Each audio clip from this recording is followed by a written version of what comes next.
दुनिया के बड़े बड़े बिजनेस एम्पायर्स की शुरुआत अक्सर ताज व तख्त से नहीं बल्कि एक छोटे से गैरेज और एक टूटी हुई उम्मीद से हुई थी। मगर सवाल ये है कि एक आम इंसान के पास ऐसा क्या होता है जो उसे बिलियनियर की फहरिस्त में खड़ा कर देता है? क्या ये सिर्फ किस्मत है या फिर कोई ऐसी हिडन स्ट्रैटेजी जो दुनिया के 99% लोग समझ ही नहीं पाते? आज की इस डॉक्यूमेंट्री में हम दुनिया के 3 बड़े नाम जैक मा, इलन मस्क और जेफ बेजोस की ज़िंदगियों का वो पहलू देखेंगे जो न्यूज़ चैनल्स पर नहीं दिखाया जाता। हम उनके ज़ीरो टू हीरो सफ़र से वो 3 गोल्डन रूल्स निकालेंगे जो आपके बिजनेस विजन को हमेशा के लिए बदल सकते हैं। Welcome to the architects of success. कामयाबी का पहला पिलर है रेजिलियंस यानी बर्दाश्त।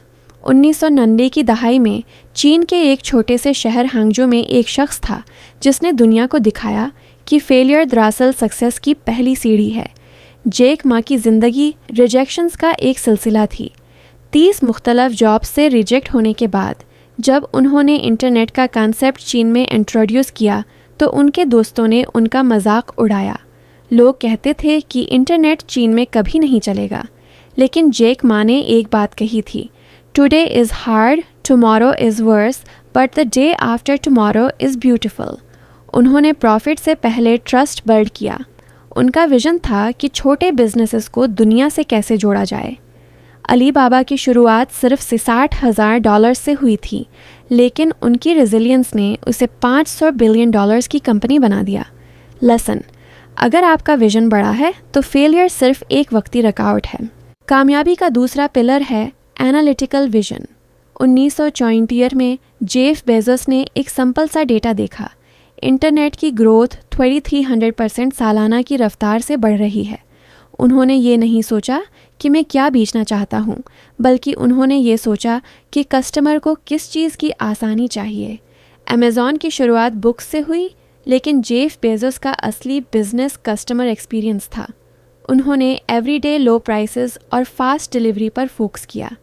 जब इन्वेस्टर्स उन पर प्रेशर डालते थे कि कंपनी प्रॉफिट क्यों नहीं कमा रही, तो जेफ कहते थे, मैं प्रॉफिट के लिए नहीं, मैं मार्केट डोमिनेंस और कस्टमर ट्रस्ट के लिए काम कर रहा हूँ। बिजनेस का सबक ये है कि अगर आप कस्टमर की प्रॉब्लम को सबसे बेहतर हल कर सकते हैं तो मार्केट आपकी है। आज अमेज़ॉन सिर्फ एक स्टोर नहीं, दुनिया का सबसे बड़ा लॉजिस्टिक्स और क्लाउड नेटवर्क है। तीसरा और सबसे ख़तरनाक पिलर है calculated risk.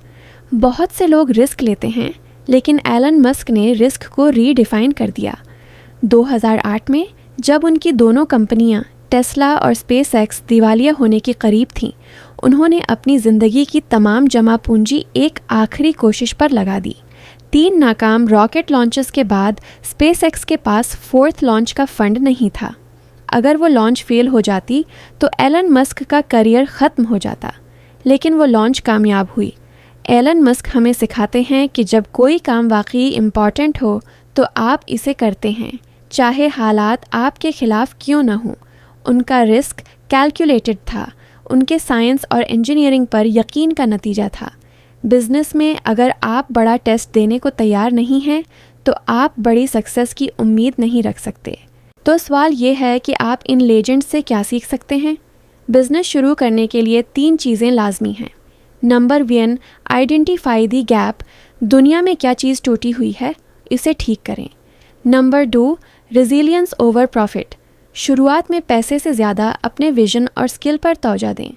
Number 3, systems not just sales.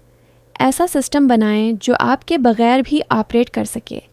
कामयाबी कोई राज नहीं है, ये महज एक प्रोसेस है जिस पर अमल करना पड़ता है। हर बड़ा बिजनेस एक छोटी सी कोशिश से शुरू हुआ था। फ़र्क सिर्फ इतना था कि उन्होंने रास्ता नहीं बदला। आज आपने उन लोगों के बारे में जाना जिन्होंने दुनिया का नक्शा बदल दिया, लेकिन कहानी यहाँ ख़त्म नहीं होती। अगला चैप्टर आप हैं। क्या आप तैयार हैं अपनी स्ट्रेटजी और अपनी मेहनत से अपनी पहचान बनाने के लिए? अगर आपको ये एनालिटिकल डॉक्यूमेंट्री पसंद आई तो हमारे चैनल को सब्सक्राइब करें ताकि आप बिजनेस और सक्सेस की मज़ीद गहरी बातें समझ सकें। कमेंट में बताएं कि इन 3 एंटरप्रेन्योर्स में से किसकी स्ट्रेटजी आपको सबसे बेहतर लगी। मिलते हैं अगले एपिसोड में। अल्लाह हाफिज़।